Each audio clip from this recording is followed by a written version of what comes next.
Could the LNP be considering selling assets again? The opposition leader has refused to rule out the option to pay for its policies. For the government, its headache continues over the Cairns Hospital budget blowout. Here's state political reporter George Roberts.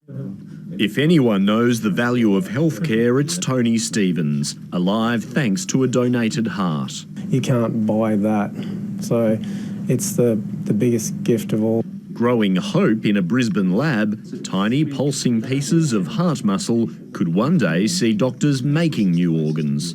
Now, can we do it? I don't know, but with this sort of funding, we've got potential to try, and that's what we have to do as doctors. The government's giving $1.3 million towards it, but it's the hemorrhage of funds at the Cairns Hinterland Regional Health Service that the minister's concerned about, amid claims staff were paid millions of dollars extra for things like driving to work and to cover their rent.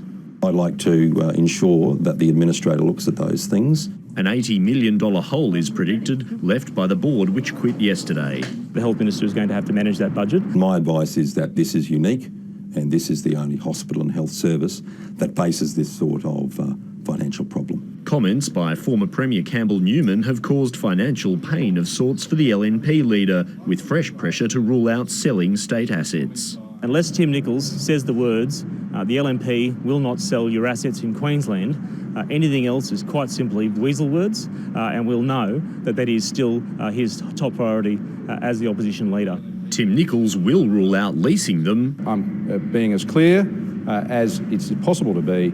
That plan was rejected by the people of Queensland at the last election. What's not clear is if they'd sell them instead. So the job is on now for us to come up with policies, and we will be doing so, and we'll bring those to the people of Queensland prior to the next election. Whenever that ends up being. George Roberts, ABC News, Brisbane.